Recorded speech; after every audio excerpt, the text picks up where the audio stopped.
విద్యార్థులందరికీ శుభాభినందనలు. జయప్రకాష్ సార్ కనబడుతుంది, సార్ హట్ అవుతారు.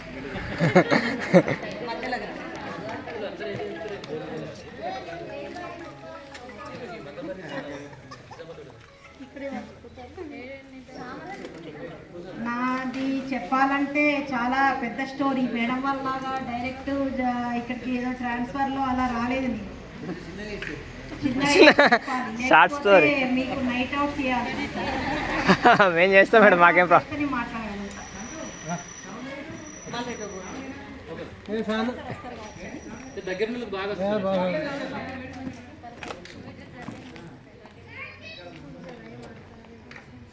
అయితే మీ అందరికి ఏంటంటే నేను అప్పుడు ఇక్కడికి డైరెక్ట్ అపాయింట్మెంట్ వచ్చాను. అపాయింట్ అయ్యి వచ్చిన తర్వాత నేను 2 days మా డాడీ టీచరు మంగపేటలో నారాయణ సార్ వాళ్ళకి అప్పగించి ఓ రూమ్ తీసుకొని నన్ను ఇక్కడ పెట్టేసి మా డాడీ వెళ్తే ఏడ్చి ఆయనతోనే వెళ్ళిపోయినండి నాకు జాబ్ వద్దని చెప్పేసి. అలాంటి సిచ్యువేషన్ ఈ ఊరు చూడగానే చాలా భయం. అంటే అప్పుడు నా ఏజ్ 20. ఆ విషయం మీ దగ్గర దాయాలి ఫస్ట్ థింగ్, ఎందుకంటే నాకు రెస్పెక్ట్ ఇవ్వను. అరే ఈ మేడం మనకు పెద్ద తేడా ఏమున్నదిరా, బాగా కొడుతుంది తిడుతుందని వీళ్ళు ఏడనుకుంటారు అని చెప్పి దాన్ని కవర్ చేసుకోవాలి ఫస్ట్. ఆ ఫస్ట్ 10th బ్యాచ్ వాళ్ళకి మెరడోనా టాబ్లెట్స్ ఉండేవి, అది వేద్దామని పోతే మేడం నాకు 18 years ఇప్పుడేం వేస్తారంట. అరే వీని దగ్గర నా ఏజ్ అసలు అయిపోతుంది. అట్లాంటి సిచ్యువేషన్లో ఏమీ తెలియదు, టీచింగ్ ఫీల్డ్ కూడా తెలియదు. డైరెక్ట్ స్టూడెంట్ నుంచి నేను టీచర్గానే వచ్చాను. నారాయణ సార్ వాళ్ళు మళ్ళీ పట్టుకొచ్చిండ్రు. అసలు జాబ్ రాక అందరు ఏడుస్తుంటే జాబ్ వచ్చినాక వారిపోతున్నారని నారాయణ సార్ సత్యనారాయణ సార్ నాకు జీవితానికి శాపం లాగా మళ్ళీ పట్టుకొచ్చేసిండ్రు. యాక్చువల్గా నేను హయ్యర్ స్టడీస్ రెగ్యులర్గా చేయాలి, ఈ జాబ్ ఎప్పుడైనా వస్తుంది కానీ పీజీ అయిపోయినాక జాబ్కి రావాలనే కాన్సెప్ట్తో ఉండేదాన్ని. ఈ సార్ వాళ్ళది సాగనీయలేదు నాకు. ఆడ మా డాడీతో ఎంత ఇబ్బంది ఉండేదో ఈ సార్ వాళ్ళతో అంతే ఉండేది నాకు.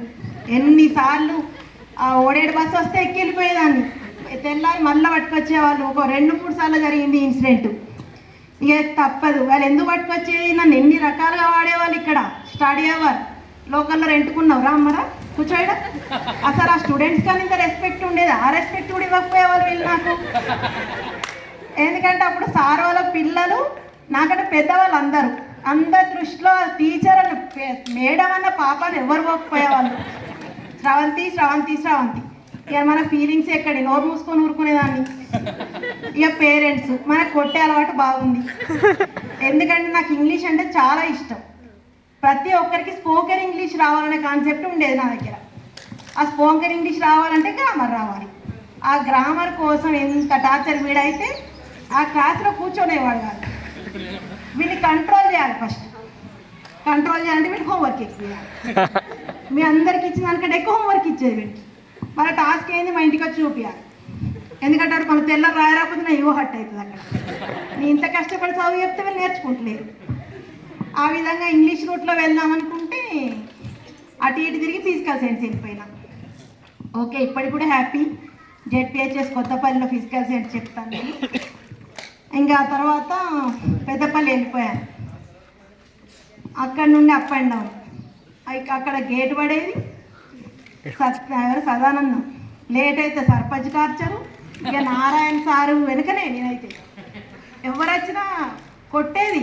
పేరెంట్ వచ్చేది కానీ నేను బయటికి రాకపోయేది. నారాయణ సార్ ఉన్నారు సార్ కాంపౌండ్లో ఉన్నారు, ఓకే మన క్లాస్ రూమ్లో. పేరెంట్ పోయినాక సార్ వచ్చి వాళ్ళని సముదాయించి పంపించినాక మన నన్ను వచ్చి కోప్పడేదా పోని ఏం కాదు వాళ్ళు గట్టిన అయితే మీరు చదువు చెప్పుంది అనేది. ఆ ధైర్యంతో ఇంకా ఎక్కువ చెప్పేదాన్ని. తర్వాత ఏమైంది, మేడం అంటే తంత. ఇప్పుడు నేను హై స్కూల్లో జెడ్పిహెచ్ఎస్ కొత్తపల్లిలో చేసినా కూడా ఒక్కొక్కటి ఇంకా మీకున్నంత రెస్పెక్ట్ భయం వాళ్ళకు ఉండదు. ఇప్పుడు ఏంటి, ఫిజికల్ సైన్స్ ఎలిమెంట్స్ రావాలా, వంగాలా, చదవాలా, నేర్చుకోవాలా. ఎప్పుడైనా కానీ ఇదే కాన్సెప్ట్లో వెళ్ళేదాన్ని. సీతాబాయి మేడం చూసిన తర్వాత అరే వీళ్ళందరూ ఈవెన్ మమ్మీలాగా ట్రీట్ చేస్తాను, నన్ను ఎందుకు చేస్తలేరు అనుకున్నాను. కానీ అప్పటికి నేను మమ్మీనే కాలేదు. ఇంకా నా స్టూడెంట్స్కు నాకు ఒకటేసారి పెళ్ళి అయింది. ఇక నేను మమ్మీని అయిన తర్వాత వస్తుంది కావచ్చు అనుకొని ఇక మేడం పక్కన పెట్టేసిన. ఈ మేడంతో వెళ్ళిపోతే మనం కుదరేటట్లేదు. విమలా మేడం నేను కొంచెం ఒకటే టైప్ ఉన్నాం. మేడం కూడా చదువు అంటుంది, నేను కూడా మేడం ఆదర్శంగా తీసుకుంటాను. సీత మేడం పక్కన పెట్టి విమలా మేడమే కాబట్టి ఆ విధంగా ఇక్కడ చాలా మధుర. ఒక్కసారి మాత్రం నారాయణ సార్ సత్యనారాయణ సార్ చాలా తిట్టుకున్నాయి. నన్ను ఇక్కడ నుండి బాబు దగ్గర పంపించింది. ఒక 6 years ఇక్కడ హ్యాపీ లైఫ్. ఫస్ట్ హై స్కూల్కి వచ్చిన ఒక 5 years తర్వాత పిఎస్లో ప్రైమరీకి వెళ్ళిపోయినా మంచిగా ఉన్న లైఫ్. నువ్వు నన్ను వాగొట్టున పడేసి అబ్బా వీళ్ళు ఎక్కడన్నా దొరకాలి ధైర్యం లేదు అప్పుడు అసలు. లేకపోతే ఇప్పుడులా ఉంటే మాట్లాడేదాన్ని. ఇప్పటి వరకు 20 ఏళ్ళ నుంచి ఇంటికి రమ్మంటే ఆ గాబాయానికి పోతలేదు. నిజంగా చెప్పాలంటే గాడ్ ఫాదర్స్. మా డాడీ ఆ రోజు తీసుకొచ్చి మీ అమ్మాయి అనుకోండి అని చేతిలో పెడితే స్టిల్ ఈ రోజు వరకు కూడా ఏ చిన్న ప్రాబ్లం వచ్చినా ఏ చిన్న డౌట్ వచ్చినా ఫస్ట్ సార్కే కాల్ చేస్తాను నేను. సత్యనారాయణ సార్ చనిపోయిండు అనగానే నా స్కూల్లో పనిచేసి సార్ని తీసుకొని పరిగెత్తుకొచ్చిన. ఇలాంటి లైఫ్ ఇప్పుడు 24 years సర్వీస్ అయిపోయింది, ఎక్కడ లేదు నాకు. ఈ పిల్లలతో ఎఫెక్షన్ కానీ ఏదైనా కూడా. ఆ అమ్మాయి ఉండే డ్యాన్స్ ఈ సీత మేడం ఎగిరిచ్చేది, ఆమె ఎగిరిచ్చేది. ఎవరు మమత, అంజలి, ఎవరు శ్యామల. చదువులో మమత వాళ్ళు ముందుండే వాళ్ళని శ్యామల వాళ్ళు వెనకాల ఉండేది. ఇక వెనకాలలోనికి నెంటకచ్చు, ఎందుకంటే వెనుకుంటే తంతారు. పోనీ ముందున్నాడు భయపడేటోడు కూడా అసలే భయపడకపోయాడు. ఆ విధంగా చాలా మంచి మంచి జ్ఞాపకాలు మీతో ఉండేవి. నిజంగా ఇలాంటి స్టూడెంట్స్ మళ్ళీ ఒకసారి దొరికితే బాగుండు అనిపిస్తుంది. Thank you.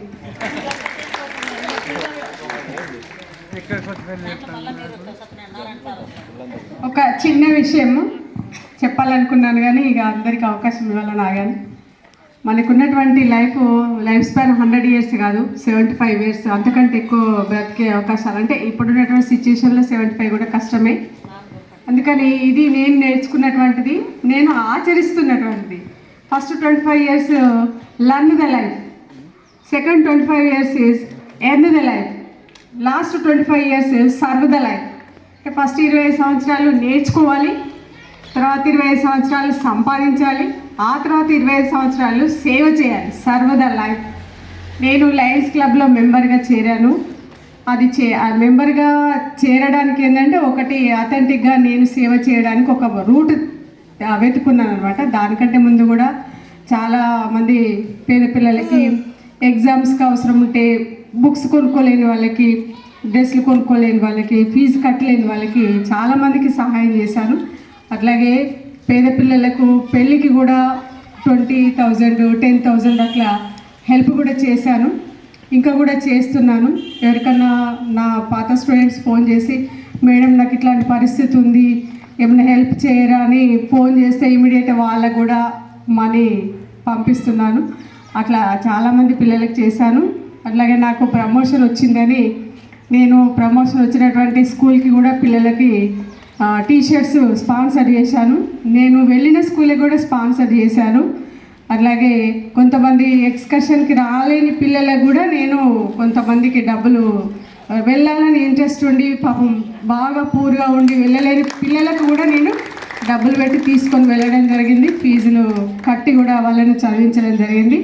మా పాఠశాలలో మొన్న ఒక అమ్మాయికి ఇంగ్లీష్ లెర్నింగ్ టీచర్స్ అసోసియేషన్ వాళ్ళు ఇంగ్లీష్ టాలెంట్ టెస్ట్కి సంబంధించి పెట్టారు. అది స్కూల్ స్థాయి, మండల స్థాయి, జిల్లా స్థాయి, స్టేట్ స్థాయి, అంటే స్టేట్ లెవెల్లో మా స్కూల్లో అమ్మాయి సెలెక్ట్ కావడం జరిగింది. అందులో 4th ర్యాంక్ సాధించింది.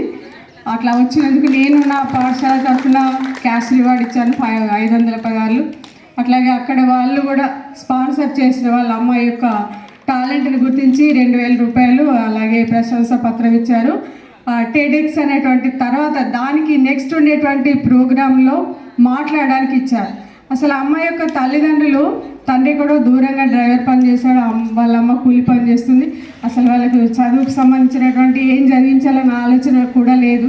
కానీ అమ్మాయి మట్టిలో మాణిక్యం. అసలు ఎంత బాగా మాట్లాడుతుంది అంటే ఆ స్పీచ్ వింటే అసలు మేమే మెస్మరైజ్ అయ్యాం, అంత బాగుంది. ఫస్ట్ రావాల్సిన అమ్మాయి, కానీ అక్కడ ఉన్నటువంటి 33 జిల్లాల నుండి, ఒక్కొక్క జిల్లా నుండి 6 పిల్లలు వచ్చారు. అట్లాంటి వాళ్ళలో 4 జైత్యాల జిల్లాకి 4th ప్లేస్ వచ్చింది. అది చాలా గర్వించదగ్గ విషయం. మీ పిల్లలు కూడా ఏమైనా కొంచెం స్కూల్లో మంచిగా ఉన్నారు అంటే వాళ్ళని ఎంకరేజ్ చేయండి, వాళ్ళకి సేవాభావాన్ని నేర్పండి. మీరు కూడా సేవ చేయండి. ఎవరైనా పేదవారికి మీ ఊర్లో ఉన్న వాళ్ళకో, మీ చుట్టుపక్కల వాళ్ళకో, తెలిసిన వాళ్ళకో, ముఖ్యంగా ఆర్ఫన్స్కి అనాథ పిల్లలు ఉన్నటువంటి ఆశ్రమాలకో లేదంటే ఓల్డ్ ఏజ్ హోమ్లకో మీ పెళ్లి రోజు కావచ్చు, మీ పుట్టినరోజు కావచ్చు, ఇంకా ఏదైనా కావచ్చు, మీరు ఏదైనా ఫంక్షన్ చేస్తే ఎక్కువ ఆహార పదార్థాలు వేస్ట్ అయితే అనుకున్నప్పుడు అలాంటి వాళ్ళకి ఇవ్వండి. వాళ్ళకు తిండికి సమయానికి దొరకక చాలా ఇబ్బందులు పడుతున్నారు ఆ నిర్వాహకులు. అలాంటి వాటికి కొంచెం ప్రియారిటీ ఇవ్వండి. మీకు సంపాదించిన దాంట్లో ముందే డిసైడ్ చేసుకోండి, ఒక 2% నేను సేవ కోసం వినియోగించుకుంటాను.